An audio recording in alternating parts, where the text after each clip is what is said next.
Welcome, everybody. Welcome to another edition of How to Let Go of a Narcissist with me, Marv Curtis, where we explore healing journeys and tools to help survivors of narcissistic abuse or relationships reclaim their power. Today, I've got a wonderful soul with me, Mary. Mary, it's nice to have you here. Welcome. Thank you. And Mary, let's just begin. If you don't mind, can you share just a little bit about yourself, your background, and what led you to this point? Okay. I dated, I'll call him my narcissist, a year, um, and then we got married, and I lived in with him for 2 years during our marriage, and thing was just so tough that I just couldn't take anymore, and I had to get out. So I left him and moved 2 hours away. And that was 3.5 years ago, but we continue seeing each other. And, at this point in time, I haven't talked to him for 4 months, and I am working on a divorce right now. Okay. Back in the beginning, Uh-huh. uh, you probably went through the love bombing phase where everything's. Yes. Did you notice any kind of red flags? Did you have any kind of a sense of maybe there's something wrong here? What gave you kind of the first clue that there's something might be wrong? Um, him moving way too fast. I mean, it wasn't long. He was talking about we would eventually get married. Um, just making everything sound so perfect. I mean, that he was gonna be developing this land and making all this money and just, I mean, he just act like soon as we had talked to each other the first time that we was already an item. Wow. And that probably felt good to some extent, didn't it? Oh, it did, because at that time I was going through quite a bit of a bad experience. Just to go into it real short, I had a rental property, and the people, they died in the house is what happened. And, I mean, they did it themselves, but, he, swooped in and took care of me, and, so I was just going through so much at the time that I didn't realize what it was that he was doing to me. Yeah.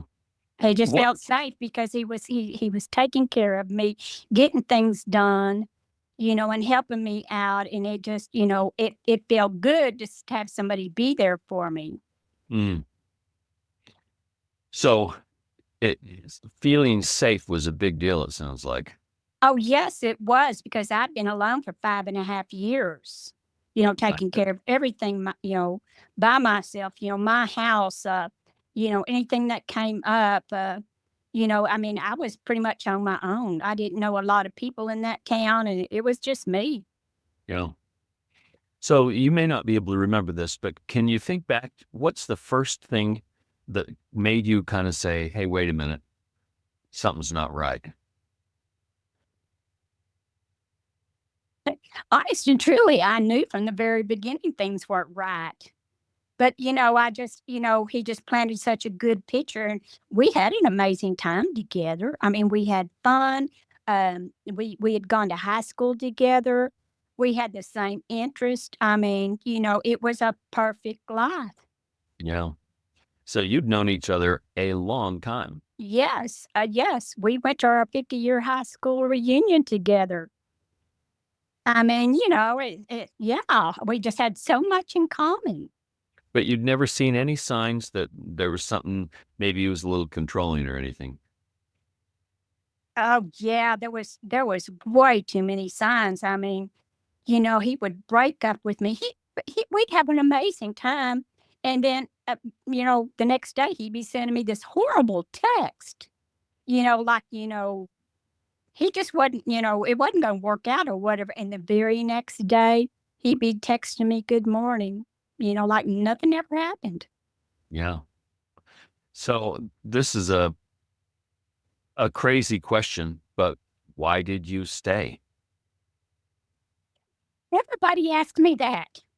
I mean, time and time again, why did I stay? guess what it amounts to, you always think that things will get better, that, he will change. I could talk to him and say, "Look, this is what you're doing to me. This is how I feel." And thinking that possibly he would wake up because, everything else was so amazing.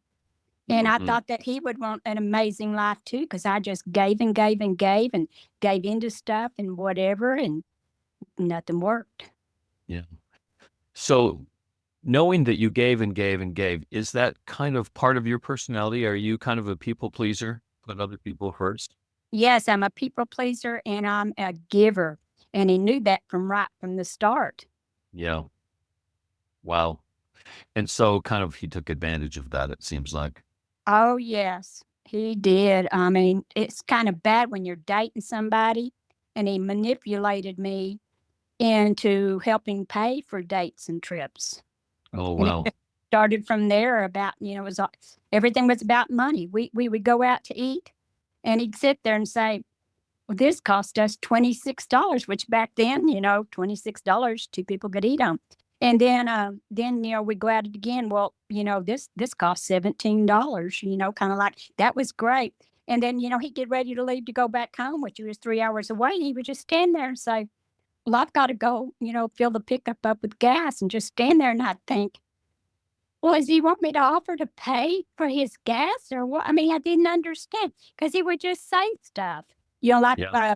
I had a friend, and it was a guy friend that we went places and do things. Well, I paid my part because we were just friends. I didn't want to take advantage of him. So Sure. when it came time, he said, "So when you was with him, you paid for half of everything." I said, "But we were just friends." And I thought, why would he say that? Then the next time I saw him, it's the same thing. "So when you was with him, you paid for half of everything." I kept thinking, what does he wanting from me? Then it hit me. He wanted me to pay for half of everything. Yeah. Yeah, I was stupid enough. I did it. Wow. So time goes on. What finally was the straw that broke the camel's back and made you say, "Hold on, I gotta get out of here"? Well, when you keep going back and you keep going back. Okay, one example is I always asked him not to look at his phone while driving. And I think the reason why people don't need to be on their phone while they're driving. I mean, he would text somebody, he would read text, he would look up, information on the phone. And I asked him over and over and over and nicely, don't be getting on your phone. It's dangerous. You don't need to do that. It's against the law. And Yeah. so when you look at all, just that, you know, I mean, I told him 50 to 100 times, please don't do that. You know that nothing's going to change if he cannot change just that. And there were so many other things, that nothing's going to change. So why stay in such mental abuse? That it gets to the point. It's like I've got to get out. So getting out is hard for a lot of people. What gave you the courage? I mean, how did you do it? Well, I always read and heard that when somebody's in an abusive relationship, because you always see these women that are getting beat and they keep going back and they keep going back. And they say after 7 times of them keep going back, they finally get out.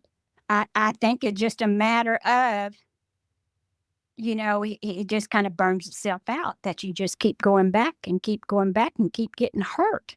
Yeah. And, just, you know, it's just, you just, yeah, I don't know really how to put it. It's like I just can't do it anymore. I don't want to do it anymore. Yeah. Well, that's the 7 times rule. I've heard very frequently that, Yes. no matter how strong your reserve is, for a lot of people, it takes at least 7 tries before it finally Oh, sticks. but wait, with the narcissist, it was at least 50 times or more. But the difference is, like I said, he would, send me a horrible text. Then maybe the next morning, and I think, well, okay, it's over. Then the next day, it would be like nothing ever happened. Yeah. So you just kind of go with it. You don't even sit down and talk about it and say, why did you say that? Why did you do that? You just go along with what he's doing, and it's like he acts like nothing ever happened. So, like I said, it had been at least 50 times of going back. Wow. So, for people who might be listening who are struggling and still feeling the pull and wanting to go back, what advice would you give them for how to resist that pull?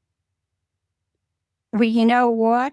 I don't think there's any advice that I can give because when you're going through this, you know, the stress, the anxiety, and when we would break up, and I would just be here hurting and crying, and the stress. I've learned a lot about stress. I mean, I couldn't even think. The anxiety was so bad. The pain was just horrible, and to try to even think about a way out. I mean, you can't. You don't know which way's up and which way's down. And you talk to these people, your friends and all that, and they're even, I mean, mine have been real supportive. They didn't say, you got to get out, or why you're so stupid. Why do they were just supportive of it and all that. And I knew what they were thinking, but I couldn't do it. I just couldn't do it. So, how did you finally do it? Like I said, it just, the going back 7 time thing, it just burned itself out, and, you know, I don't even know how to explain it. It's like, I Just can't finally do work. yeah, I can't do this anymore. You know that you deserve better. People keep telling me, said, "There are guys out there that would treat you so good," and it's like, but, I want him, because we had such a Exactly. wonderful life, but I don't know, it's tough when you're in that situation. Well, if you could go back and give yourself advice back in the beginning, knowing all that you know now and all that you've been through, what kind of advice would you give yourself? To know that there is light at the end of the tunnel. You don't think there is. Like I said, I would spend hours just crying. It's like ruminating and thinking, how do I fix this? I mean, what can I say? What can I do? What can I say to him? It would just go over and over. I'd even write him letters, and then, I wouldn't send it. And I mean, I don't know. It just, if I could go back and know what I know now, it'd be like, take every day at a time, just do the best you can, and know that you will eventually come out of it. That's great advice. Just keep that light at the end of the tunnel in your eyes. Know that you're going to make it. Yeah. I mean, you do make it. You don't think you're going to. I mean, like I said, it was just, I mean, the anxiety, the stress, when you're going through that stress, you don't feel good. I had no energy. Oh, And yeah. I did not feel good. Like I said, I couldn't concentrate. I put something up one time that was pretty important, and it's like, I can't find it. I looked and I looked and I looked and I mean, I just put it up and I was gonna remember, but you cannot even remember. You can't think. Yeah. Brain fog. Yes, and it's horrible. And now I'm getting better. I'm not completely there, but feel so much better. I am happy. I can get things done. Used to, like if I was going to clean the living room, I'd sweep and mop a little bit of it, and that's all I could do. And I'd sweep a little bit more. And it seemed like, it took me 3 days to get that done. Now I'll go in there and get the whole thing done and clean and all that. And it's like, that didn't take very long. Yeah. So, It's the light at the end of the tunnel. light at the end of the tunnel, there is hope. Well, Mary, this has been so helpful. Yeah. Yeah. Like I said, this is one of the hardest things. And I'm 70 years old. And, Oh, my. to go through this again. But, I can look back now that I've learned about narcissism. My mom was a narcissist. And my first husband was a narcissist. I lived 38 years in mental abuse. But see, I can look back at that too. Neither one Oh, of them. wow. My mom was 80 some odd years old when she died. And she never once, Dad even told her, said, the kids don't come to visit because of the way that you treat them. But she never, ever changed. I'm sure there are And many people it who identify and are grateful for your sharing your experience. Thank you. Well, I really am glad to be able to do this. It means a lot. Great. Well, thank you. Keep on that journey. Hope to talk to you again soon. Oh, okay. Thank you. Bye bye. Bye.